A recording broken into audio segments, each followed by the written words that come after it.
I might be live. I'm live. I think I'm live. Am I live?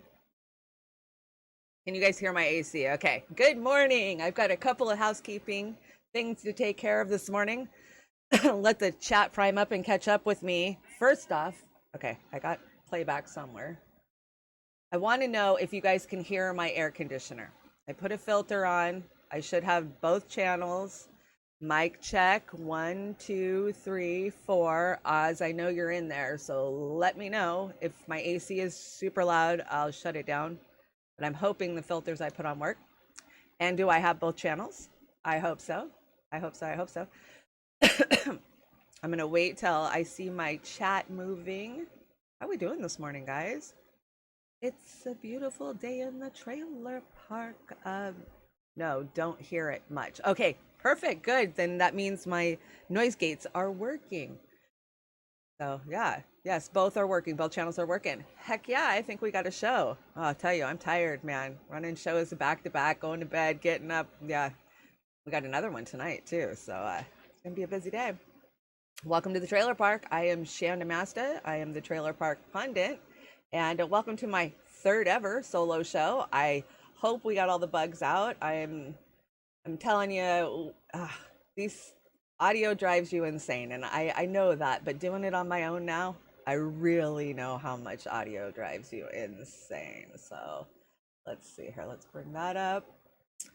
Let me show you guys my slide deck so you can see the studio. There we go. See if I can get it in slide mode. There we go. Welcome. Now, I have the worst time with this slide deck. I will get better with it, but normally this isn't how I've ever worked with the slide deck. Audio is Satan. I know audio is Satan. Kate, welcome, Kate. Yes, I see that you're having a conversation. I get that. I'm glad you tuned in. I'm glad you're here. Thanks for joining me. And thank you so much for the super chat already out the gate. Ooh, we might get over the threshold this month. So you're looking at Mercy Me Studios, which is still in the build mode right now. Brand new system, and it came with Windows 11 on it, which not what we wanted, but what we got. And now Windows 11 is conflicting with our studio programs. So now I'm up and running. We might have to tear down and try to install Windows 10 into the system so that way I don't keep having glitches and keep having problems, but you know, we'll make our way through. We always do. This is my PayPal. If you want to help the Trailer Park Pundit out, I'd say buy me a coffee, but I don't drink coffee anymore, so you can buy me a joint. I think that's what I'll be asking for in the future. Because I had to give up coffee. It kind of sucks in the morning to wake up with no coffee or have decaf, but I fried my nervous system doing too many bad things when I was young, and I just can't handle any kind of caffeine or anything like that. Yeah, just coming over from AM Wake Up. I just finished. If you guys were over there, they had Ryan Christensen this morning, The Last American Vagabond. Great conversation. And yeah, they got some great guests lined up this week. If you haven't seen, I think tomorrow's Nico House, and yesterday they had Scott Ritter. Oh no, they had Scott Ritter on Convo Couch. But yeah, great stuff they're doing over there. And I'm hoping to bring AM Wake Up on the show as soon as I can facilitate a Zoom link that'll actually work. And that's the problem that we're having with the Windows 11 is it's clouding up our Zoom. So I'm going to try to do it with a couple of other programs and see if we can bring them in. So sometime soon, maybe this week or beginning of next week, I will have the boys from AM Wake Up stop by and see me in the morning. You know, now we're both morning shows. Drink tea. Yes, DC, drink tea. Joint fun. Hashtag joint fun. Yeah, this is going to be my joint fun. Tea wires me really bad too. I mean, I can do, you know, of course, herbal teas, which I do drink a lot of herbal teas, but it stains my teeth. I love tea, but I do notice a huge difference on the color of my teeth if I drink too much tea. So I'm kind of leery about how much tea I drink. You know, when you're poor and you have absolutely no access to dental, other than maybe to have one ripped out if one's really bad. I tend to stay away from anything that's going to mess with my teeth, you know, and that comes back down to our fight for Medicare for all. And, you know, the simple basic things that even people on Medicare at this point aren't receiving, and that is dental, vision, hearing. I mean, it's atrocious, the things that we expect our elderly. You don't need teeth. You don't need teeth to chew or eat. I mean, why should we have to pay for that? Or you don't need, I mean, I think now they will pay for a hearing aid, or maybe they have a program, but yeah, it's terrible. I don't shoot up tea leaves anymore. Those were some rough years. I drink an all natural tea called Kratom. And for those of you who don't know me, I'm a recovering opiate addict, and Kratom saved my life. And if you want to go check out that story, you can go check To Hell and Back. You can find that on Beauty and the Boomer, Roar Media. We do a really good deep dive into addiction, and yeah, that's kind of one of my passions. I got to say, my passions in this movement are addiction, mental health, and houselessness, because those are some of the things that affected me the most and still affect my friends and family the most. So you probably hear me screaming about that stuff the most. Well, lots going on today. So I got up at 5 o'clock this morning and started throwing stuff on the deck. And yeah, this is what I found. First Lady Jill Biden tests positive for COVID-19 again. Is this the first time? Of course, she has mild symptoms according to the statement. You know, we're seeing, she tested negative on Monday, but now she's testing positive. We're seeing this used as an excuse, I think, with our politicians. Am I wrong? Or, Jilly, good morning.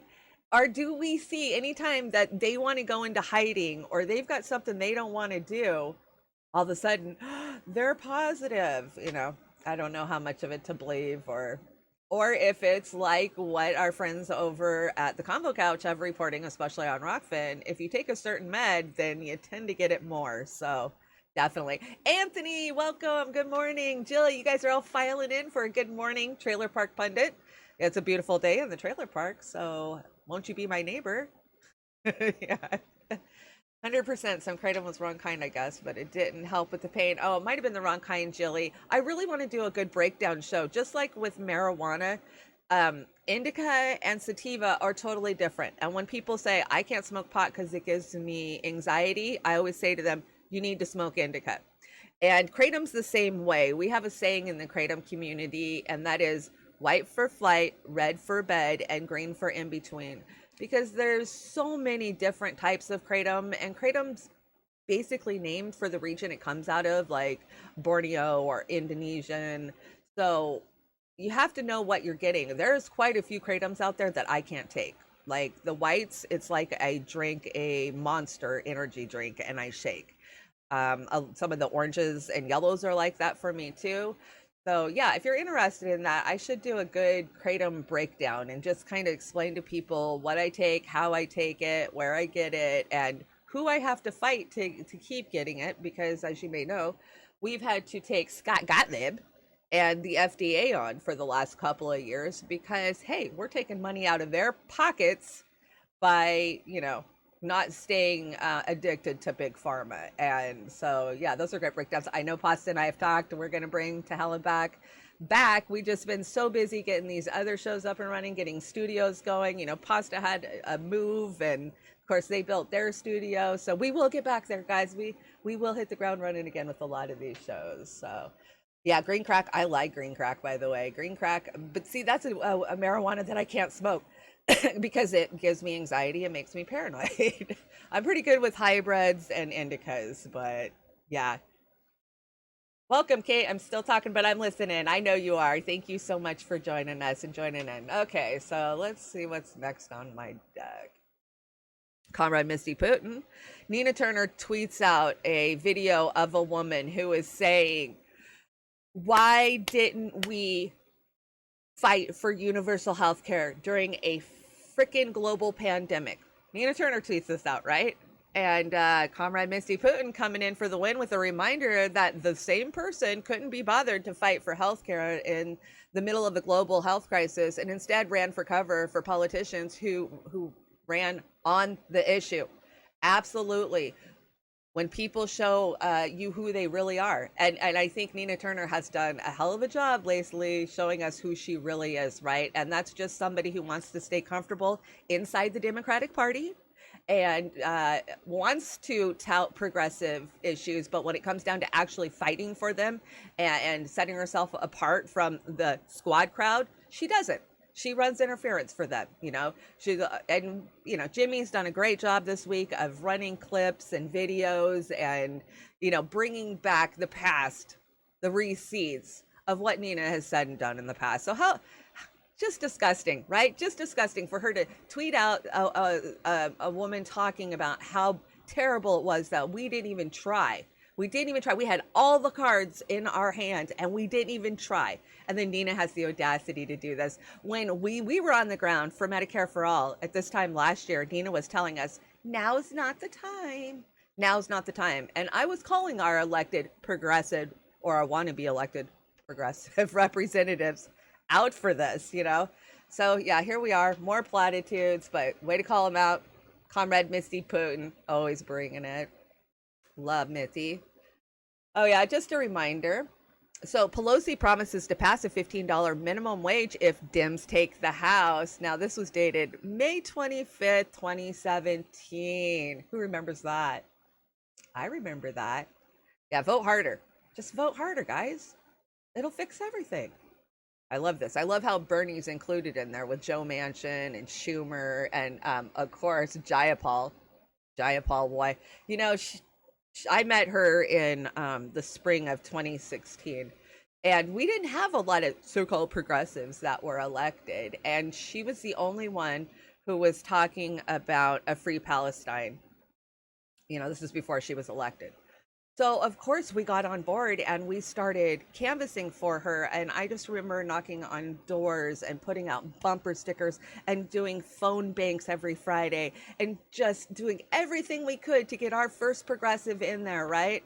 Well, what is she doing now? We've seen what she's done, and that's a whole lot of nothing except for capitulate and kiss the establishment's ass.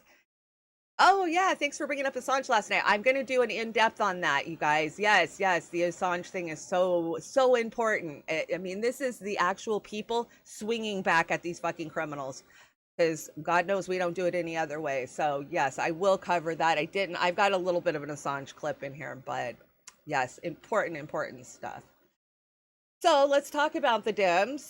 Today's Tuesday. I think we have some primaries going on around the country. Liz Cheney's going to be crying, I think. What do you guys think? Watch this clip. I made this is like a 3-minute one, but I had to leave the Cheney clip in there because, daddy's coming to the rescue. So let's see what old Cheney's have to say. Now to the former president's influence concerning some high-stakes primaries. In the key state of Wyoming, Liz Cheney is Trump's biggest Republican critic, making it a battle unlike any other. Our chief Washington correspondent John Carl is in Jackson, Wyoming with the latest on that. Good morning, John. Good morning, Amy. Here in Wyoming, this is no ordinary primary race. This is a battle between Donald Trump and the Republican who has said that she is willing to sacrifice her political career to bring him down. Today's election in Wyoming is a primary battle unlike any other. Liz Cheney is the most outspoken and most effective critic of Donald Trump in the Republican Party. Okay. And voters here in Wyoming seem set to remind her that out here, this is Trump's party. There's a visceral hatred, and this is going to drive people to the polls. Cheney, Wyoming's sole representative in the House, has made this a referendum on the truth, calling out Trump's lies about the 2020 election and vowing she'll fight to make sure he never holds office again. America cannot remain free if we abandon the truth. The lie that the 2020 presidential election was stolen is insidious. Cheney is helping to lead the House Select Committee's investigation of January 6th and Trump's efforts to overturn the election. Tonight, I say this to my Republican colleagues who are defending the indefensible. There will come a day when Donald Trump is gone, but your dishonor will remain. But Wyoming backed Trump in 2020 by his widest margin of any state. He beat Joe Biden here by nearly 44%.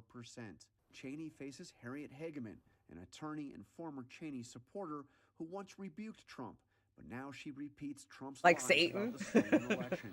Trump endorsed Hageman earlier this year. Liz, you're fired. Get out of here. Get out of here. She has also deployed her father, perhaps Wyoming's most famous political figure, former Vice President Dick Cheney.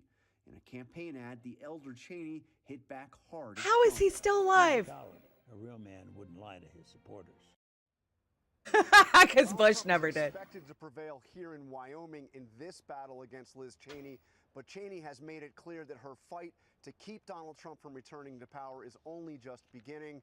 And Amy, she has not ruled out a run for president. And John Cheney isn't the only Trump critic who is on the ballot today. Yeah, we have Alaska's got a primary today. Lisa Murkowski, who is one of the 7 Republicans in the Senate that voted to convict Donald Trump in the impeachment trial, is on the ballot. She is expected to fare better than Cheney, in part because of how the primary is structured up there. And also, there's a House race in Alaska as well. Sarah Palin, with Trump's support, is fighting to make a return, a political return. Oh, God. As a member of the House. All right, a lot at stake. Okay, so that was a lot. So, of course, Cheney. How is Daddy still alive? I mean, how many hearts has he had? Is he like the Rockefellers? He's had 3, 4, 5, 6 of them. Evil never dies, it seems like. And then to top it off, you got Palin getting back into the mix. So, yeah, what is Farron going to be watching tonight? I think Farron's going to be watching the results of these primaries and doing a good breakdown on it. So definitely tune into Fair and Balanced tonight if you want all the news on the Cheney election. I think she'll probably lose, but here's the thing. She knows she's going to lose, so she's gearing up to run for president. Absolutely. I know. You guys are like, what the hell? She's going to run for president, and she's going to try to get all of those Dem votes, right? She didn't have enough Dem support in her state to do it, but she could really get the Dems fired up if she runs in a national race. So even if she loses tonight, it's not over. And, oh, God help us, Palin back. I mean, yeah, I know she's supporting Julian Assange, and that's great. I'm glad she is. It's time that more and more politicians understand what we are facing with them going after Assange and using the Espionage Act on him. But, oh, God.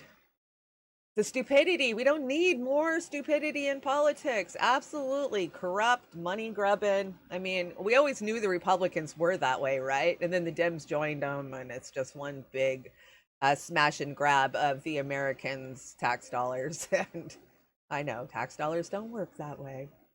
So, she's not the only one that we got to put up with. We got Beto O'Rourke coming in with his gubernatorial race. Why can't I say that this morning? You think he's going to win in Texas? You think Beto O'Rourke has a chance to win in Texas in 3 months? I brought us a little clip of him talking to constituents yesterday. Now to the former president's influence. Oh, come on, go to the next one. Primaries in the key state of Wyoming. Why does it do that? Why won't it just go to the next one? Oh, there we go. Okay. Beto, stop me if you've seen this. Did you guys see this yesterday? It's just awful. Now 11 weeks since we lost 19 kids and their 2 teachers shot to death with a weapon originally designed for use in combat, legally purchased by an 18-year-old who did not try to obtain one when he was 16 or 17, but followed the law that's on the books, ladies and gentlemen, that says that you can buy not one, you can buy 2 or more if you want to, AR-15s, hundreds of rounds of ammunition, and take that weapon that was originally designed for use on the battlefields in Vietnam to penetrate an enemy soldier's helmet at 500 feet and knock him down dead, up against kids at 5 feet. It may be funny to you, but it's not funny to me, okay?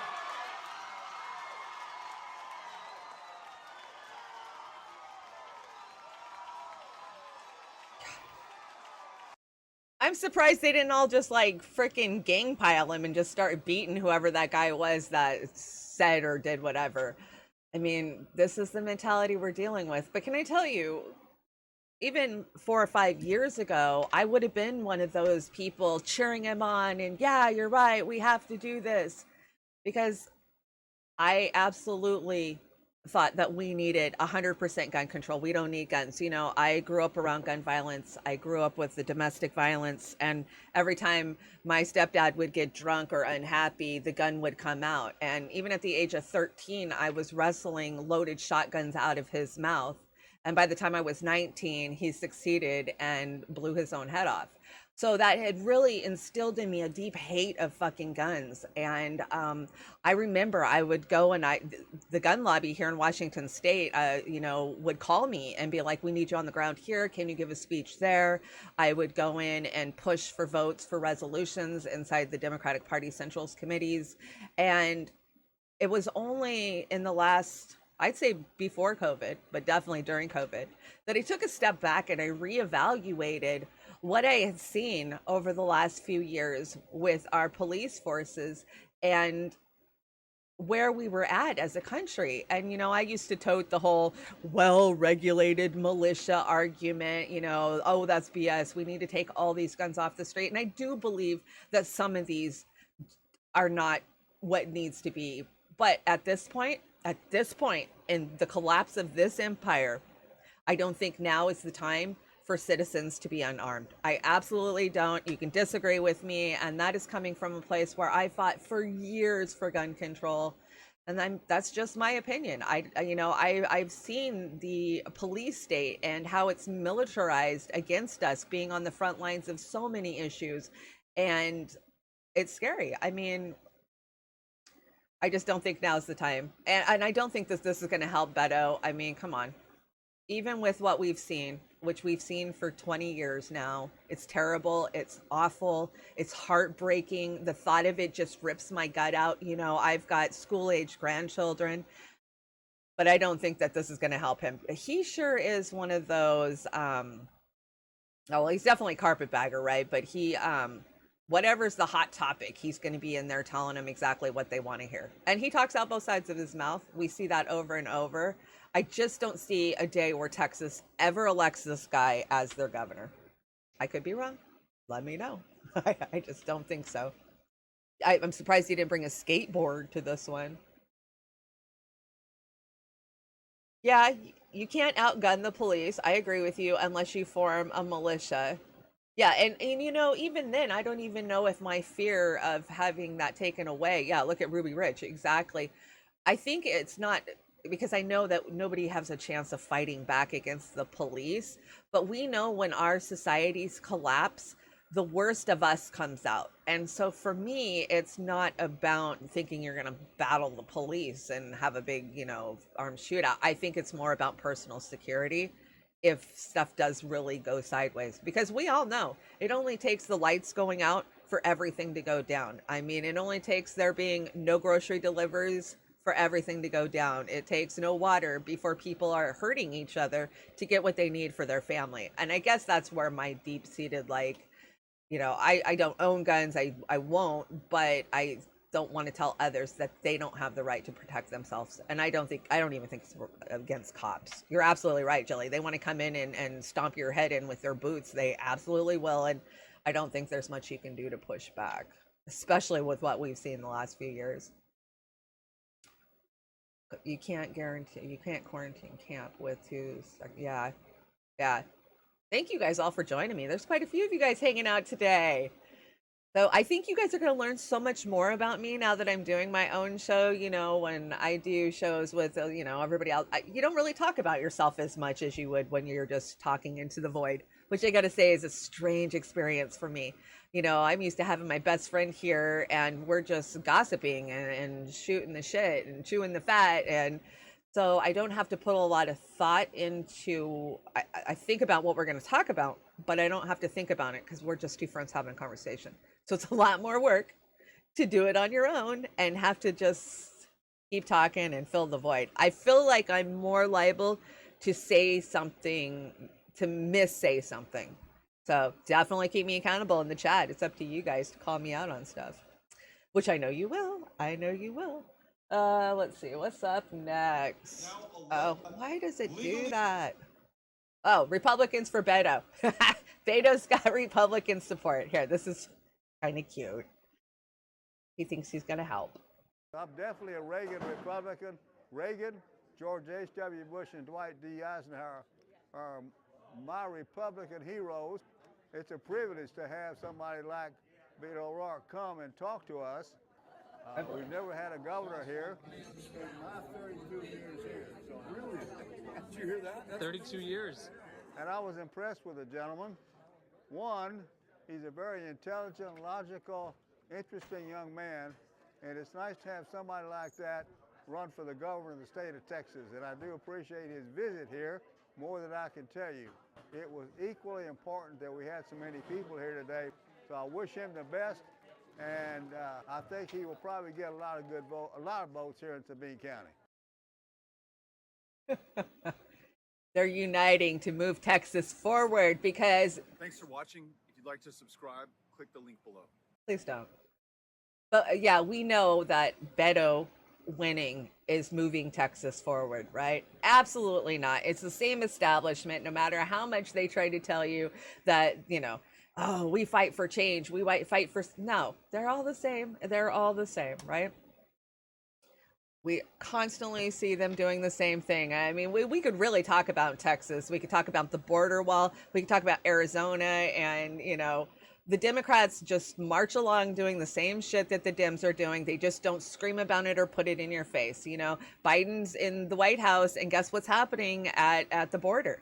Well, they're just continuing to build that wall, and you don't hear them yelling about stopping it, defunding it, not doing it, because the Dems want it just as much as the Republicans. We just got to stop buying the little bit of drama they try to put out there to split us up, but that's where we're at with that. So what do I got to hit it twice? Farron, tell me how I use the slide deck, please. I hit it once and then it just goes right back. So did you guys see this? They took all Trump's passports. Can they do that? Can they do that? I thought you had to be charged with the crime, or at least have a grand jury like looking into you before they could just take your passports. I don't know, but this is Salty Cracker. Let's hear what Salty has to say about it this morning. Trump. The FBI stole passports in Mar-a-Lago raid. He put this statement out a few hours ago. Former President Donald Trump on Monday claimed that the FBI, quote, stole his passports in last week's raid on his private residence at Mar-a-Lago. Quote, in the raid, the FBI of Mar-a-Lago, they stole my 3 passports. One expired, along with everything else. This is an assault on the political opponent at the level never seen before in our country. This is a third world. Boom. Boom. Lots of passports. Apparently he had a diplomatic passport and a government passport and his regular passport. And they took all 3 of them. All 3 of them. The passports, by the way, were not independently itemized on the FBI's property receipt of the 28 inventory items the federal agencies. Okay, so let me get my camera back up. I'm not a huge fan of Trump. I think we all know that, you know. I spent years ranking on Trump, making fun of Trump, you know, the Pied Piper strategy, pointing it out, right? And I'm not looking forward to another run from Trump or the Trump illness, mental illness is going to come for this run on both of the left and the right side. Here, let me turn up a little bit, Jilly, see if that helps. Mic check, is that better? But we have due process in this country. What the hell do they think they're doing? They just kick your door in and take your passports? Especially a former president? It's just, I don't know, it's shocking. They think he's a flight risk. Where's he going to hide in the world that they couldn't actually go after him? Maybe, I don't see Trump going to a country where they couldn't extradite him to hide from this. I see him taking it on full force. It's just shocking to me that they think that this isn't, oh, the clip was quiet. Okay. I will get it. Thank you. Let me turn it up just a little. There we go. Maybe the next one will be better. So I just find this insane. This is insanity. I mean, could you imagine if they raided Obama's house and then took his passport? Come on. I mean, Obama technically killed more innocent civilians than Trump did. Oh, which reminds me, did I put that in the deck? This is the anniversary of us pulling out of Afghanistan. 1 year, yay. Ooh, see if I can get to the next one. Oh, I did. Criminal intent by administration. So this was a Democrat who put this up to brag, right? To brag. Look, none of our presidents are bad. I love how George H. Bush has been indicted once. Just once. One single time. And Clinton twice. Donald Trump 215 times, right? Let's see. I miss Obama. His only scandal was a tan suit, Chelsea Manning torturing the extraditional murder. I cannot say that name, I'm sorry. Let's see. Destroyed Libya, arming the establishment, enabling the Saudis, destruction of Yemen, letting the bankers off scot-free. Yeah. Mass deportation. And let's not forget about his drone killings, which we talk about quite a bit, and then him weaponizing the Espionage Act. Yes, this is what we know Obama to have done. But the cognitive dissonance that I see on social media from people that I used to work side by side with is mind-blowing. And it really is like a cult. They just want to hate. Doesn't matter. They just don't like you, so I'm going to hate on you. But I found this interesting. Kind of interesting. Zero. Ford. What did Ford ever get indicted on? You guys will have to let me know. What did Carter get indicted on? Let me know in the chat if you know those. And Bill only twice. Come on. We all know that should be a much higher number. All those bottom ones should be in the hundreds, I would say. But that's not the world we live in, or the reality. Definitely not in the trailer park. The only people who think Afghanistan was a failure are people who don't own stocks in Halliburton, Raytheon, and Boeing. Afghanistan was a blistering success for them.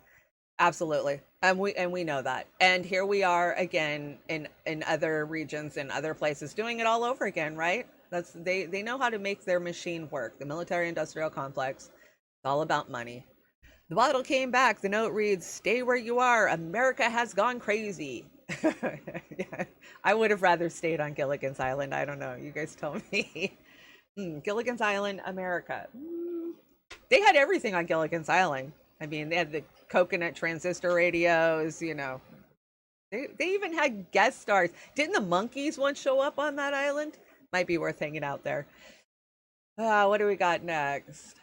Oh, did you guys hear about this? I think Jimmy covered it, but I've seen quite a few people talk about it. I want to talk about the new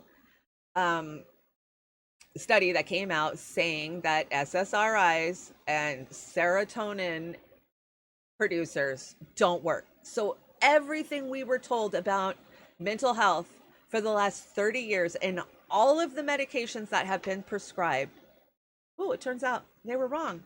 They don't work. So here's Dr. John Campbell. You know, we looked at him for so much, and I'm so thankful he's out there doing these videos. And this is what it is when we get information from other citizens.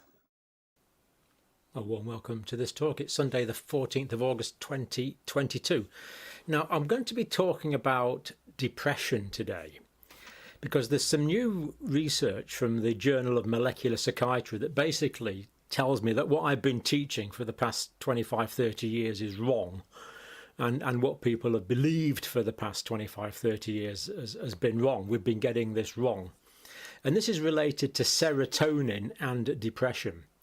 Now, for all these decades, we've been teaching and working on the assumption that depression was caused by the lack of serotonin. In other words, the lack of this serotonin neurotransmitter, this chemical transmitter in the brain. The lack of this serotonin is what was depressing mood.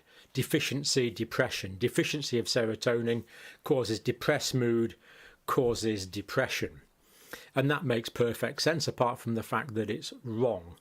And this paper in Molecular Psychiatry gives quite a few different strands of evidence to show that there's actually no relationship between the levels of serotonin and depression. We've been getting it wrong. Now, where does this leave us before we look at the physiology of what's going on? Where does this leave us in terms of the selective serotonin reuptake inhibitors, the antidepressants that work by increasing the amount of serotonin? Now, these antidepressants, these Prozac-type drugs, these selective serotonin reuptake inhibitors do inhibit the uptake of serotonin, but it now appears that that's nothing to do with depression, and yet there's independent evidence that these antidepressants do work.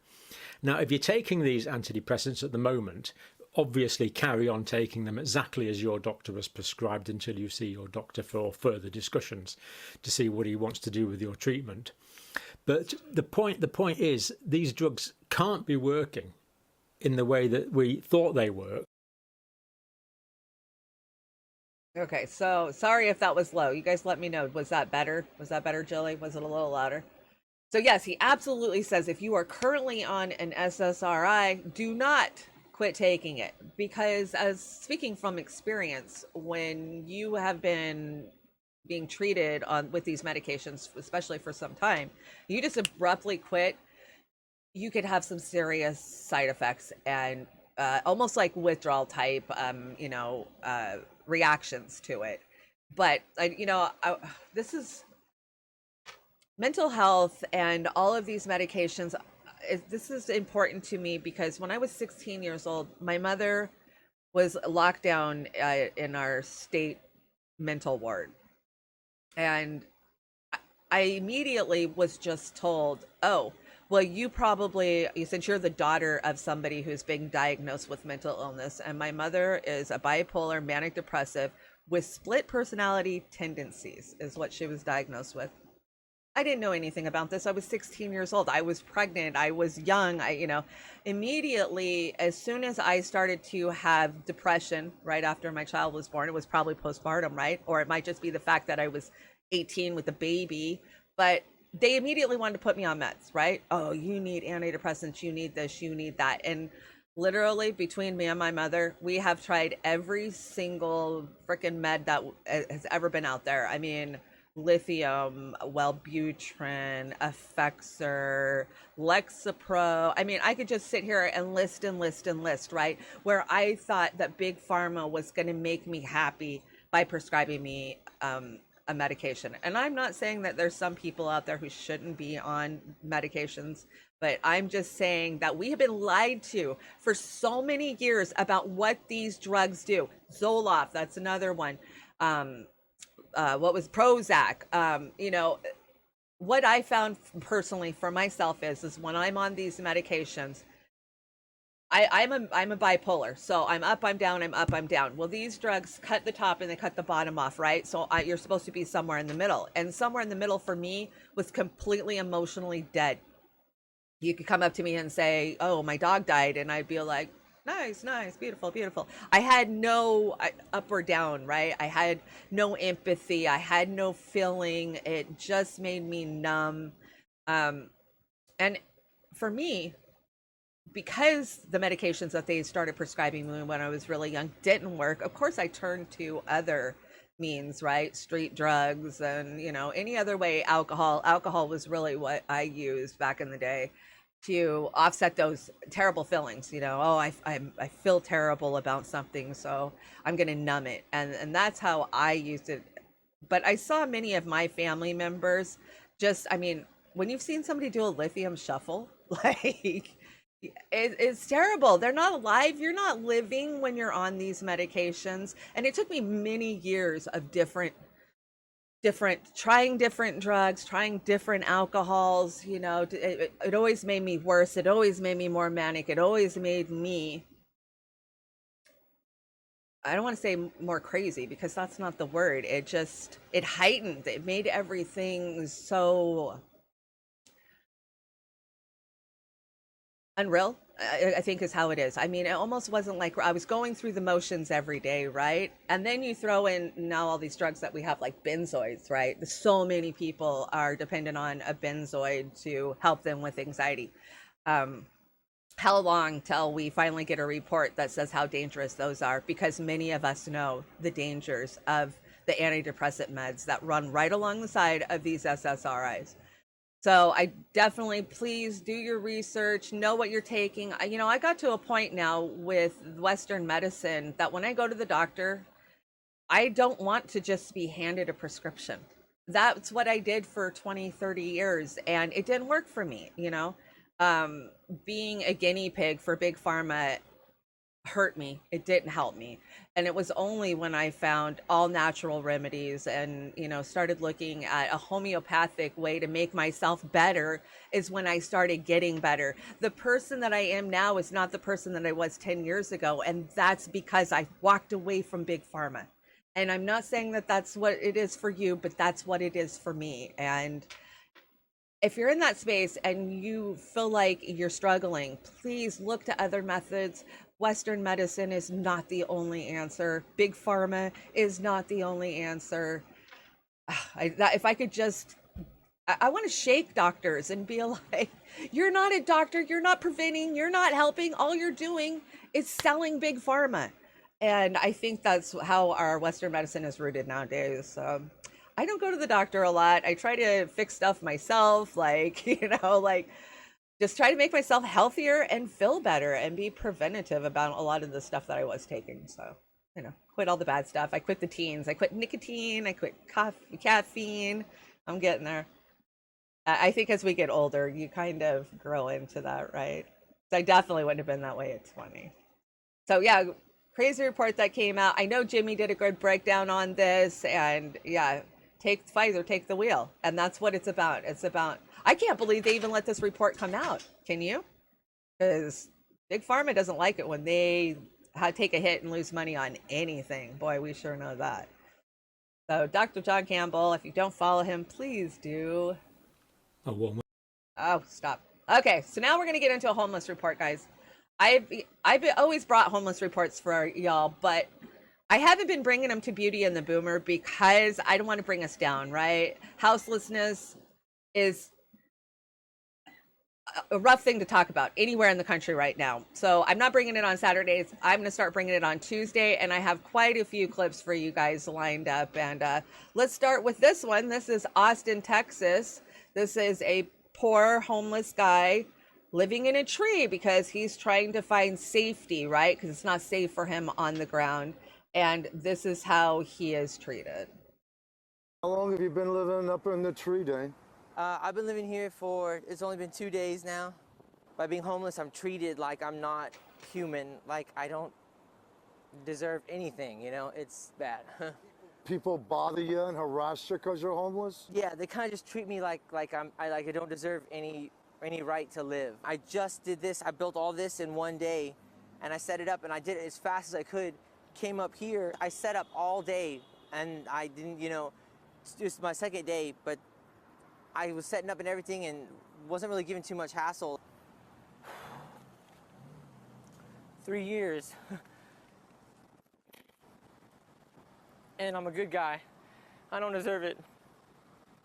How did you end up here? I started my own dog sitting business, and within 3 years I had brought it up to making $80,000 a year off of just dog sitting, and it was really good. But my best friend turned on me, and he took I didn't know he was doing this, but he got all my client lists and everything like that, and he swept the rug underneath my feet. Your relationship went bad and everything just sort of fell apart from that, right? Yeah, I had no idea. I never saw it coming. What are you gonna do?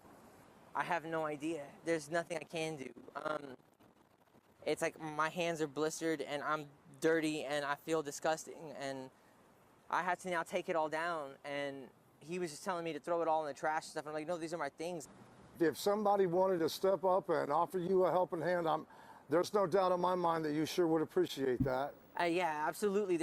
I would 100% show pure appreciation, and I would get up on my feet as fast as I can.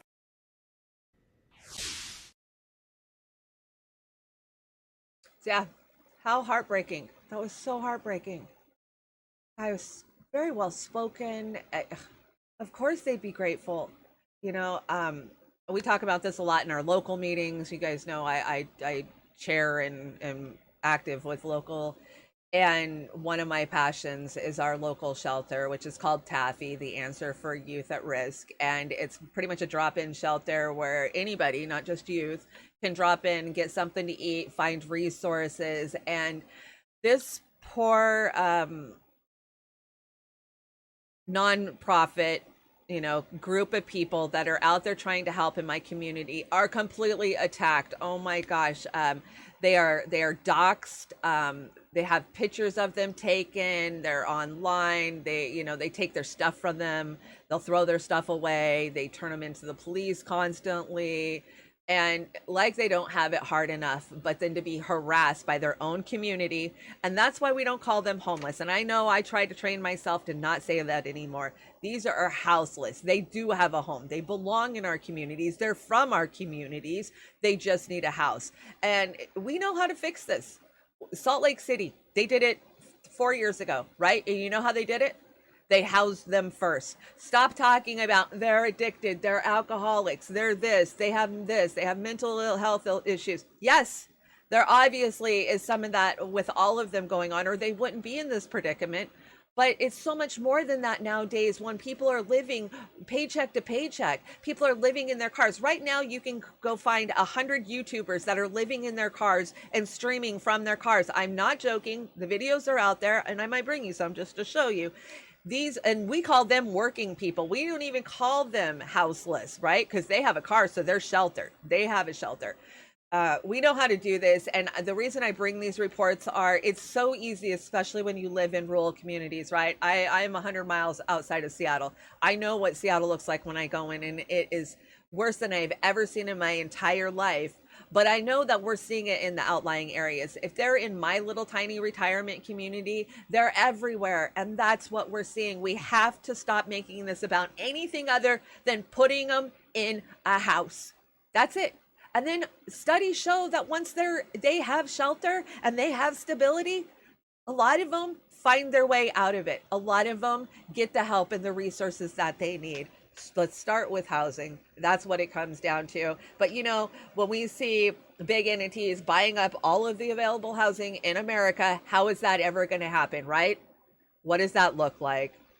So let's see, what do we got next? Oh, this is CPS workers in, I want to say, Texas, telling a young child who is in their custody that they need to go out and prostitute if they want to learn how, or if they want to be able to buy food for themselves. So this is shocking.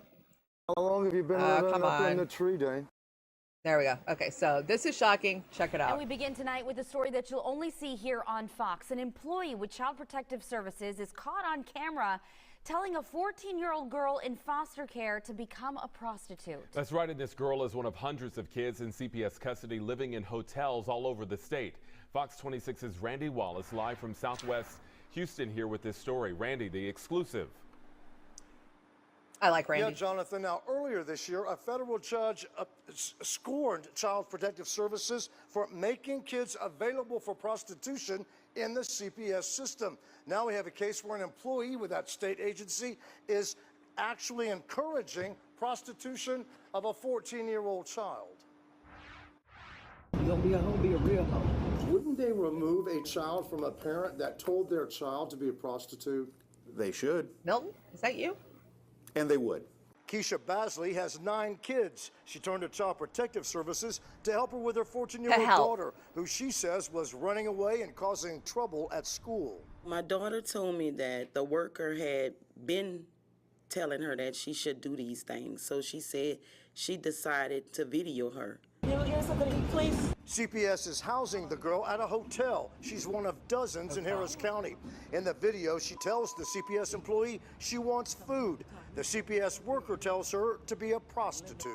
I mean, she was basically encouraging a 14-year-old girl to become a prostitute. And giving her an incentive to do so, and almost a threat of not having her needs being met if she didn't do what this woman very explicitly told her to do. If me, the parent, was to do something like this to my child, I would be bashed. I would be called a horrible parent. I would lose my kids. Get your tail to that room. Basley filed a formal complaint with CPS. This should not happen to girls in their care. This should not happen. This is... Can you believe that? I mean, I absolutely can believe that because I know how corrupt the CPS system is from coast to coast, and not just from, I mean, every single state has issues with their child protective services. You know, I am very open about the fact that I recently fought CPS for the last few years because 2 of my grandchildren which I was the one who went to them and asked them, my daughter has issues, you know, she's fighting an addiction. We've got to get these kids out of here. They're not safe. And then the minute that you beg the state and the courts to come in to help you as a parent, and I've done this a couple of times, they take full control, and it's no longer about the best interests of that child. It's about meeting their protocols and what's next for them, right? What a nightmare. Thank gosh that my grandchildren are out of the CPS system now, thanks to treatment and, you know, the right way of doing it. But while they were in that system, I was horrified to know just how much power, control CPS had. The family had no say. We didn't, you know, we barely had a say on anything that was happening with these kids at the time. And to know that they're housing them in hotels and then not bringing them food and then telling them to go out and prostitute. What in the hell? Wow.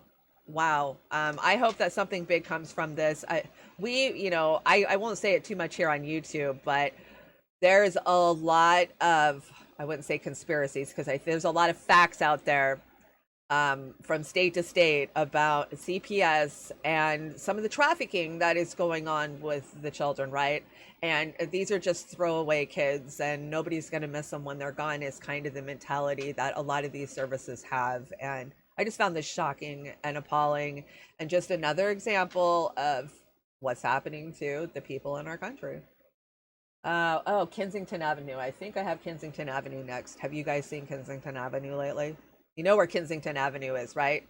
It's in... And we begin tonight... Oh, come on. Just, why does it never want to go to the next one? Kensington Avenue is a famous strip in Philadelphia. And I always keep an eye on Kensington because it really is a good gauge of the temperature of what's happening in our country addiction-wise. And we've got a serious problem that nobody is really talking about, and that is fentanyl has taken over everything. I don't care if you're a coke addict, if you're a heroin addict, if you're a meth addict, you're getting fentanyl now because they're cutting it and putting it into everything. As a former drug addict, I couldn't imagine doing a line of coke and then falling asleep. How do people not know that they're being duped? But this is what's happening. Please look to see, there's something I want to talk about, and that is the fentanyl shuffle or the fentanyl slump. Everybody's bent over. I mean, this drug is so powerful, like you're passed out on your feet. So I'm just going to play this. I don't think there's sound in the background. Yeah, we'll just look at it and talk over it. So you can catch these videos all over out there. People are always recording Kensington Avenue, and at night it's much worse. I didn't bring the night one. This one, look, appears to be a guy unresponsive on the ground, and they're just standing around him. If you look at the amount of people that are just intoxicated, I mean, there's one, there's another one. It is shocking. It is absolutely shocking. I did see in one of these videos, there is some resources out there offering rehabilitation, offering, some kind of help, but this isn't just happening in Philadelphia. This is happening everywhere. Fentanyl is flooding our country, and it's killing. It doesn't care. It kills you fast. It kills you dead. And I think the new numbers that we're going to see next year for overdose deaths are going to be like nothing we've ever seen before, right? When I first started reporting on fentanyl deaths and overdoses, they were saying like 90,000 a year. We're well past that now. I think last year they reported 120,000. It's so shocking. It's so heartbreaking. And Big Pharma's not the answer, because that's what they're trying to do. They're just like, oh, well, all of these people, we'll just take them off of the fentanyl street drug, and we'll just move them on over to what they call MAT, which is medically assisted treatment.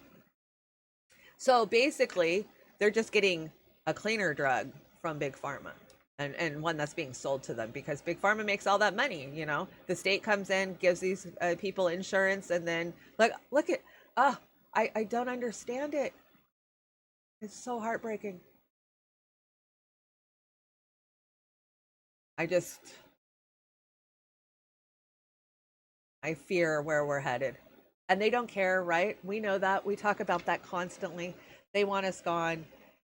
They don't care. So sad. Very sad. So, is that it for the homeless report? I might have one. Oh, okay. So, yeah, I have one more. And this one's shocking, guys. This one's shocking. So, did you hear what they did in LA this week? Why do you do that? I have to pause it, move it on. Okay, so basically, LA City Hall and City Council men and women have banned homelessness in LA. I've brought lots of reports over the years about LA and what's happening in LA, but just listen to this. More chaos inside the LA City Council chamber today as the council was attempting to vote on a homeless issue involving hotels. Protesters interrupting the council meeting for a second week in a row. And LAPD jumping in to stop one woman from charging the council president. Marla Tea is here with what happened. Well, today was the final vote on banning homeless encampments near schools, and shortly after public comment began, chaos broke out. For the second time in 2 weeks, the LA City Council meeting is interrupted by protesters speaking out against a measure aimed at banning homeless encampments within 500 feet of schools and daycare centers. Before the council could vote on it for a third and final time Tuesday, a woman climbed over the chamber's benches. No, sergeants shouting obscenities at Council President Nuri Martinez. Do we have jail support for our comrades getting arrested here? LAPD officers rushed in and a recess was called. Now you have individuals actually jumping over barriers to try to attack elected officials, and that's just simply not going to be tolerated. Martinez, who supports the ordinance known as 4118, also got support from her colleagues. Frankly, if police weren't here, I believe many others would have joined them. It's not appropriate. I've never seen anything like this before. It's unbecoming. We the people have a voice about this 4118, about this 4118. The protesters say the measure criminalizes the unhoused and say the answer is more outreach, not more homeless sweeps. We are actually causing death to the most vulnerable children that we have, which are unhoused children. The majority of the council disagrees and in a 11-3 vote passed the ban. This is an issue of restoring order. Now, LAPD reports one person was arrested, a man, not the woman who breached the bench. Also, 3 officers sustained minor injuries in that scuffle. Council President Nuri Martinez's message to protesters: she will not legislate out of fear.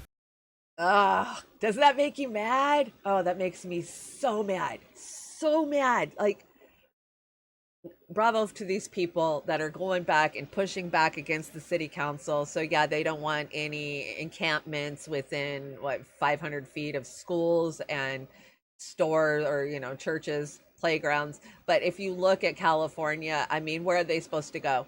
Where are they supposed to go? And then what does this mean if they pass this, that they start arresting them and then the city has to pick up the cost of housing while they're in incarceration? Bravo to these people that screamed back and said, no, we need more resources. We need to house them. I know, I get it. A lot of them don't want to quit whatever addiction they're doing or deal with whatever. Doesn't matter. We house them first. You house them first, and then you have a social worker coming around and trying to offer them services and get them some of the desperate help that they need. You put a roof over their head and get them off the street and treat them like a fucking human being first, and then they get better. And science has proven this over and over and over and over. Anywhere that they've cleaned up their homeless problem is because they housed them first. We know how to do this. We just refuse to do it because we have shithead politicians like that woman there who says, I will not be intimidated by fear. Oh, you can just tell she is terrible. LA, Oh my gosh, you can imagine the asses that she kisses and who she actually is voting for while she works there. Yeah, it makes me mad. This one made me mad this morning when I found it. So let's see what's next. Oh, I did bring a few Hollywood clips. Oz, I brought this one for you. More chaos. Oh, that's not it. I gotta figure out how to do that.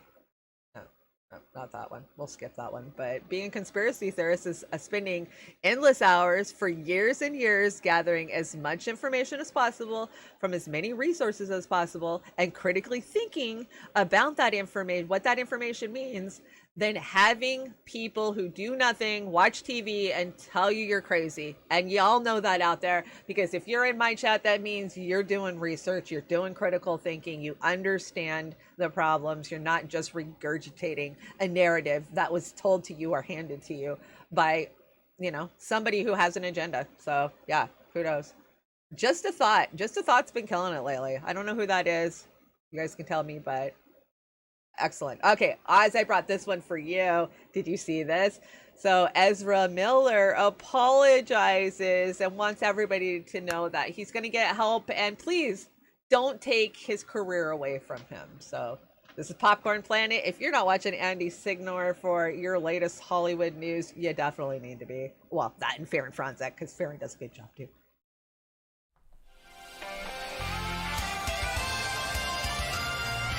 Welcome to Popcorn Planet. I am Andy Signor, and actor Ezra Miller has finally broken their silence and is speaking for the first time in a statement to Variety. But let me correct that. A representative for Ezra Miller is speaking to Variety, clearly at the behest of Warner Brothers, who is trying to salvage a $200 million superhero film that Ezra is starring in, and they can't afford to reshoot.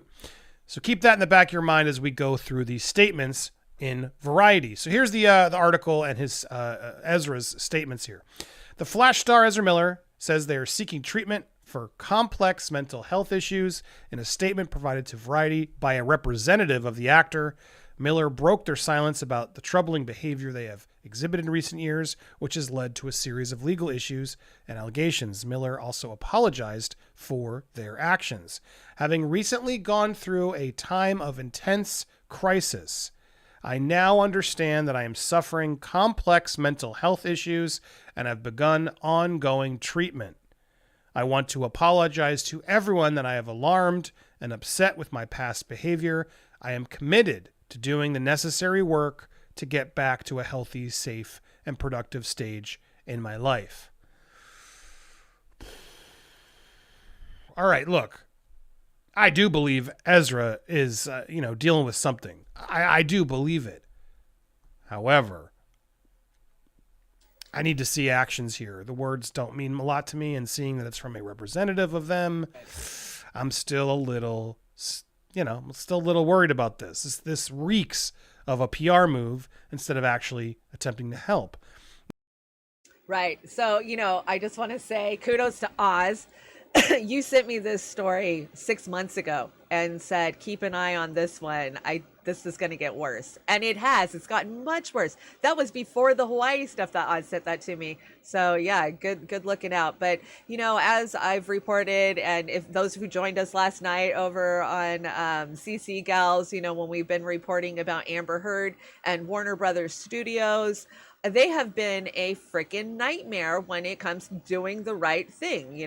We told them for years that we didn't want Amber Heard because of the accusations in the movie. They put her in the movie anyways. 5 million people signed a petition saying we won't watch the movie. They still didn't care. And they've had the same attitude when it comes to Ezra Miller. And any of you that have been watching this story knows he's been accused of quite a few weird, crazy things. Iron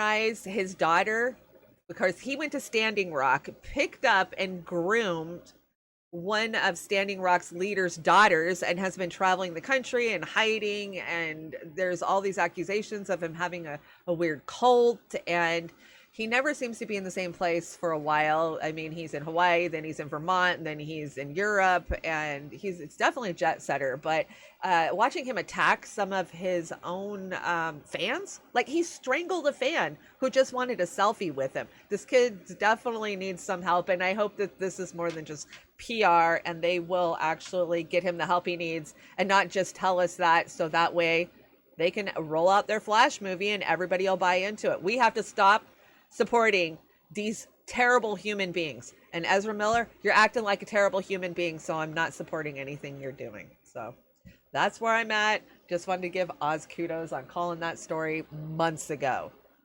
I brought one more Holly Weird. This is one that we talked about a little bit over on Beauty and the Boomer, but you're going to be shocked. How do I get the next one? Alec Baldwin. Guess what? The FBI says he did pull the trigger. Like we didn't know that. Hopefully people won't punk me, but we'll see. A new FBI report finds that the gun held by Alec Baldwin, which discharged and killed cinematographer Helena Hutchins on the set of Rust, had to have its trigger pulled in order to fire. According to an FBI forensic report obtained by ABC News, the revolver at the center of the case, when intact and functional, could not be made to fire without a pull of the trigger, unless the hammer was decocked on a loaded chamber and struck directly. In December, Baldwin claimed during an ABC News interview that he did not pull the trigger in the fatal shooting on October 21st. At the time, the actor was adamant that he would, quote, never point a gun at someone and pull the trigger on them. Now, an attorney for Baldwin says in a statement to ABC News that the FBI report is being misconstrued, adding, quote, the gun fired in testing only one time, without having to pull the trigger, when the hammer was pulled back and the gun broke in 2 different places. He goes on, the FBI was unable to fire the gun in any prior test, even when pulling the trigger, because it was in such poor condition. The attorney argues that the critical report in this case is that of the medical examiner, who classified the manner of death as an accident. The Santa Fe County Sheriff's Office has not ruled out charges until an investigation is complete, but Baldwin and the film's producers have faced several lawsuits, including one filed by the victim's family.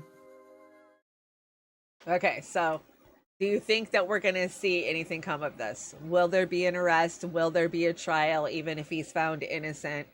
You know, we hold these Hollywood types to a different standard, right? They're allowed to do stuff that you or I would never be allowed to do. If that was us, we'd be sitting in jail already while they decided to do the investigation, whether it was an accident or not, right? That's what the word homicide's for. Yeah, manslaughter. Exactly, manslaughter. That's the word I was looking for. Yeah, it wasn't intentional. I don't think anybody thinks that it was intentional. And I think that there's a lot of questions that need to be asked about the people that were on that set handling, you know, the, what do they call them? The armory or something, the armor. Yeah, I absolutely think that Alex Baldwin is a complete D-bag. He's up there with Spacey. And yes, they are absolutely the protected class. And we know that. So, but I just found this so ironic, you know, like he did pull the trigger. Yeah, we know that's how guns work. No matter what he says, we know how guns work, and that's how it was going to happen. So we'll be keeping an eye on this one to see if anything comes of it, right? Even though I highly doubt it. Let's see, what do we got left? A new FBI report finds that... I don't know how I get around that. I'll figure it out. So yes, Julian Assange, if you guys saw yesterday, 4 citizens filed lawsuit against Mike Pompeo for violating their rights while they visited Julian Assange in the Ecuadorian embassy. And so I love this. I think it's brilliant. You know, go after them personally. I think that if we get to discovery, it's going to be really, really fucking telling about what they were doing hand in hand with the CIA, with this security firm that they had pretty much just said, you're there to spy on Julian Assange. And so I support this. I'm out there sharing it, tweeting it. You guys, right now, now's the time we got to pour the steam on really hard. October 8th, there will be a hands-off of Julian Assange rally in D.C., but there is events and tabling happening everywhere. You guys all follow Comrade Misty Putin. Definitely check her timeline for what events are where. I see events popping up all over the place. And you know what? If you're out there and you're going to events, you could table yourself. You could do it yourself. Literally, all you get is a little pop-out table.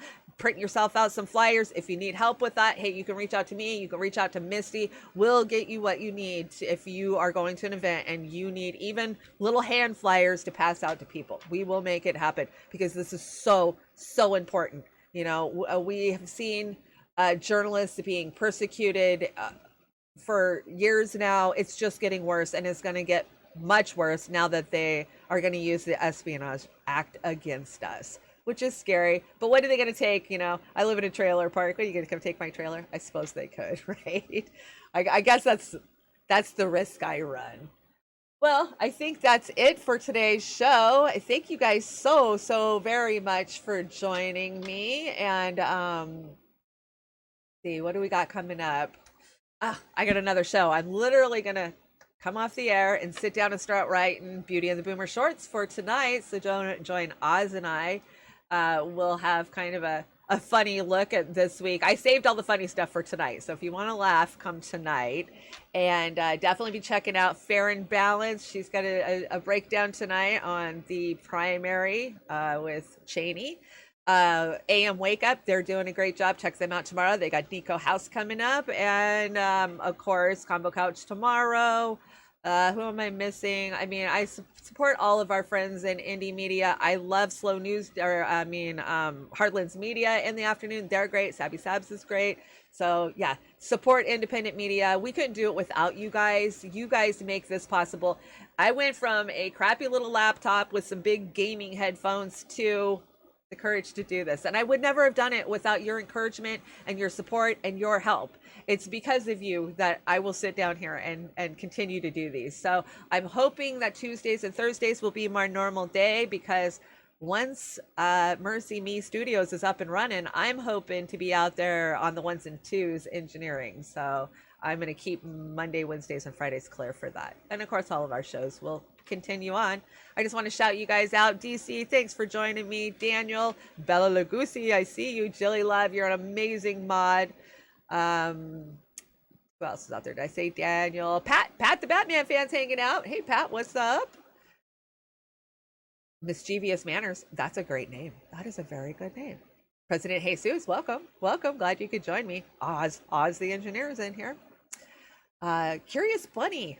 Always Curious Bunny, right? Always. Fred Edwards. How's it going, Fred? How you doing up there? Aspen Fallen. I love that name. That's a great, it just invokes like snowy trees to me.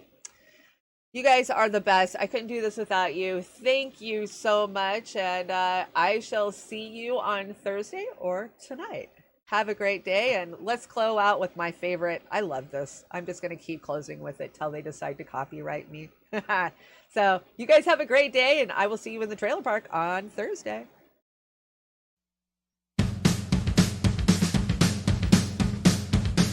America is, America is, America is, America is, America is the home of the hypocrite. America is the home of the hypocrite. America is the home of the hypocrite. American dreams are full of it.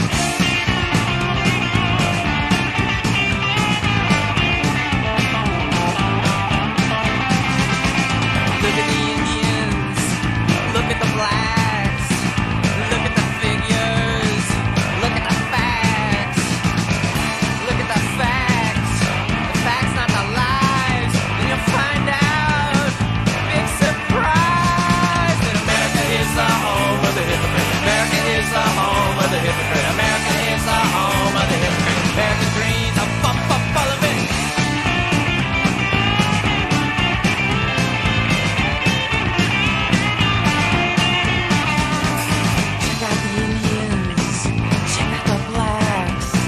Check out the figures, then you check out the facts. Check out some facts. Check out the facts, not the lies, and you'll find out. It's a big surprise. Right between the eyes that America is the home of the hypocrite. America is the home of the hypocrite. America is the home of the hypocrite. American dreams, only a dream. No desperation limit. No desperation level. Even though my nose don't work, I smell trouble. No desperation limit, no desperation level. Murder in the government. Say you're sorry. No desperation limit, no desperation level. Turn the key, turn the lock. Nationalism, you can suck mine. No desperation limit, no desperation level.